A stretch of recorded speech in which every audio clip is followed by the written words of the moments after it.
Deodorant है या perfume? पहली बार परफ्यूम जैसा मजा डिओड्रेंट में। परफ्यूम का असली मजा 18+ औरों से अलग। फिएट में हमने हर कार को बनाया है जुनून के साथ, क्योंकि जुनून से जादू है। अब जादू सिर्फ 3,87,000 रुपए से। क्या हुआ जो आपको स्टॉक मार्केट के बारे में कुछ नहीं पता? नहीं पता कि कहां और कैसे करें इन्वेस्ट? आप फिर भी जीत सकते हैं लाखों के नाम सिर्फ CNBC आवाज पर, वो भी हर घंटे। बस 15 अक्टूबर को इन्वेस्टर महाकुंभ के दौरान पूछे गए आसान से सवालों का जवाब दीजिए। इन्वेस्टर महाकुंभ 15 अक्टूबर को सिर्फ CNBC आवाज पर।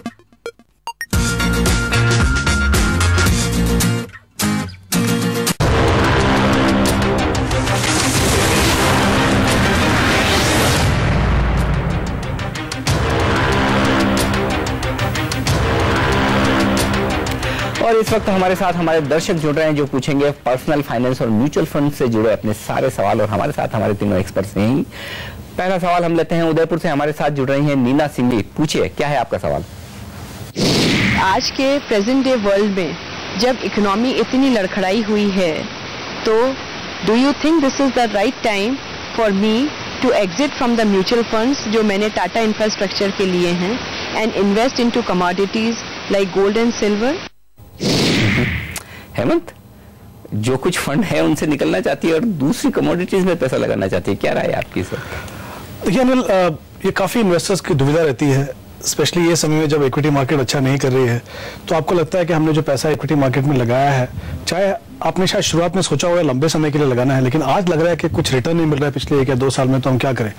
मुझे नहीं लगता ये बिल्कुल सही अप्रोच है, क्योंकि आप जब किसी भी फंड में इन्वेस्ट करें, इसलिए बहुत जरूरी है कि शुरुआत में सोच लें कि आप इस फंड में क्यों इन्वेस्ट कर रहे हैं, कितने समय के लिए इन्वेस्ट कर रहे हैं।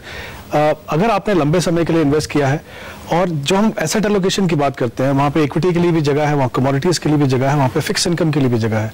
अगर आपने उस हिसाब से इन्वेस्ट किया है, आपका जो एलोकेशन है वो इक्विटी के अंदर सही है, आपने ऐसा नहीं किया कि जब चढ़ते बाजार में बहुत ज्यादा इन्वेस्ट किया है, तो मुझे नहीं लगता कि आपको सिर्फ इसलिए क्योंकि इक्विटी अच्छा नहीं कर रही है, आप इक्विटी से पैसा निकाल के कमोडिटीज में रखें।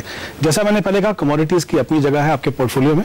हाँ, ये बात हो सकती है कुछ फंड आपके पोर्टफोलियो में ऐसे हैं जो शायद इतनी अच्छी तरह परफॉर्म नहीं कर रहे हैं। इंफ्रास्ट्रक्चर फंड की आपने बात की, थीमेटिक फंड है। थीमेटिक फंड के साथ ये प्रॉब्लम है कि ऐसे पीरियड हो सकते हैं जहां पे वो इरेटिक परफॉर्मेंस दें। आई थिंक वही इनके साथ हुआ है। अगर लगता है कि पोर्टफोलियो में थीमेटिक फंड ज्यादा है, उनको कम करिए, सही फंड में आइए। एक ऑप्शन दे सकता हूं, जैसे टाटा में ही टाटा डिविडेंड यील्ड फंड में जाइए, जो एक डाइवर्सिफाइड कैटेगरी का फंड है, या किसी दूसरे फंड में जाइए। लेकिन सिर्फ इसलिए कि कुछ समय इक्विटी मार्केट अच्छा नहीं कर रहा, उसकी परफॉर्मेंस हम निकाल के कमोडिटीज में करें, वो शायद सही अप्रोच नहीं है। लेकिन कमोडिटीज को डेफिनेटली आप इंक्लूड कर सकते हैं। जैसे गोल्ड है, अगर आप पोर्टफोलियो में चाहें तो उसको आप इंक्लूड कीजिए। देख लीजिए कि पहले आपका जो एक्सपोजर गोल्ड में बहुत ज्यादा ना हो, क्योंकि जनरली 10 या 15% आपका पोर्टफोलियो गोल्ड में होना चाहिए। अगर उसमें जगह है तो डेफिनेटली आप कमोडिटीज में इन्वेस्ट कीजिए, गोल्ड में इन्वेस्ट कीजिए। लेकिन वहां भी मैं कहूंगा कि एक मुश्त पैसा मत लगाइए, धीरे धीरे लगाइए। जैसा हमने देखा है, गोल्ड के दाम बड़े हैं, वॉलेटाइल भी हैं, एक साथ पैसा मत लगाइए, धीरे धीरे पैसा लगाइए। मुझे लगता है पोर्टफोलियो में इक्विटी और गोल्ड दोनों के लिए जगह है। तो आप गोल्ड में भी पैसे लगा सकते हैं, लेकिन 10 से 15% के आसपास ही आपके पूरे पोर्टफोलियो में हिस्सा होना चाहिए। चलते हैं अब लुधियाना। हमारे साथ हमारे अगले दर्शक जुड़ रहे हैं VK गौड़ा, जो कि रिटायर्ड कर्मचारी हैं। गौड़ा साहब, बताइए। मैं लगभग 1.5 से 2 लाख रुपए पर ईयर इन्वेस्टमेंट करना चाहता हूं, और कोई म्यूचुअल फंड या कोई और ऑप्शन हो जिसमें मैं इन्वेस्ट कर सकूं, जिससे मेरा ये गोल जो है वो पूरा हो सके। कार्तिक, क्या राय देंगे आप इन्हें? देखिए, फंडामेंटली उन्होंने ये तो नहीं बताया कि एग्जैक्टली गोल क्या है, उनको बेसिकली इन्वेस्ट करना है। तो इसमें 2 उपाय हो सकते हैं, 2 विकल्प हैं आपके पास। या तो आप ये पैसा किसी को देने के लिए इन्वेस्ट कर रहे हैं, यानी कि आपको अपने बच्चों को या ग्रैंड चिल्ड्रन को एज अ गिफ्ट, या खास बात है कि रिटायर्ड एम्प्लॉय। जी बिल्कुल राइट।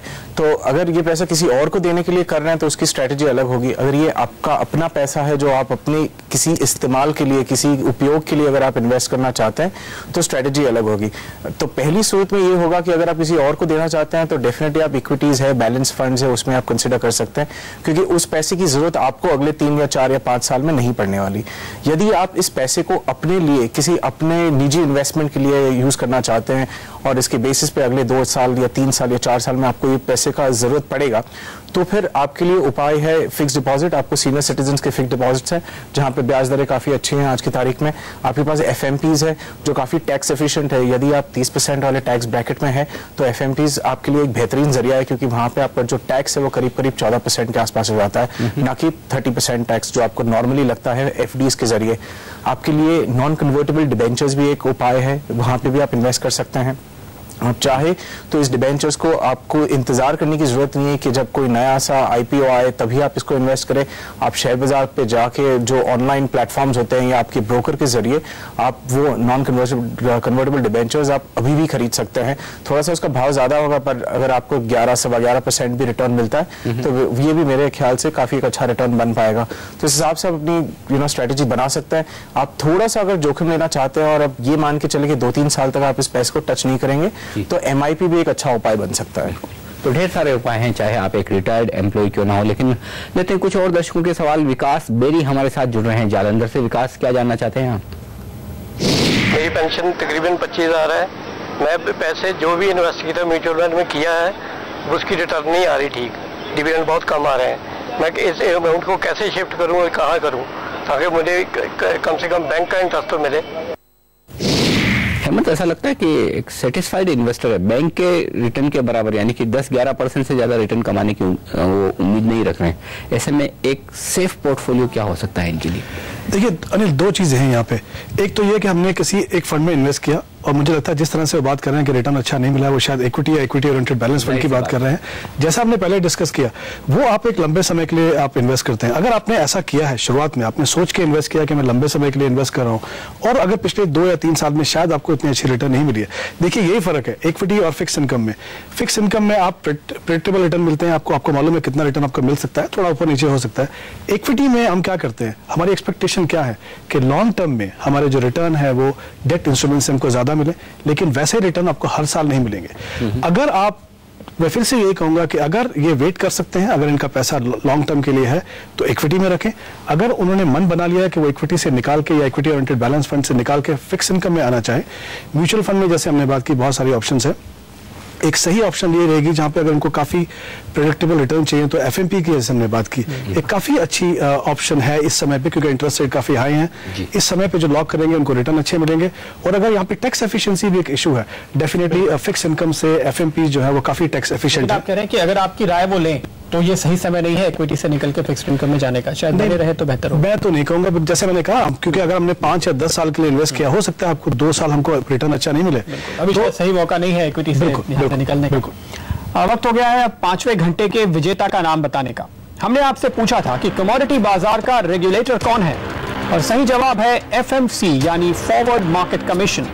और हमारे भाग्यशाली विजेता हैं पुष्पक जोशी, भीनमाल, राजस्थान से। पुष्पक, बहुत बहुत बधाई आपको इस इनाम के लिए।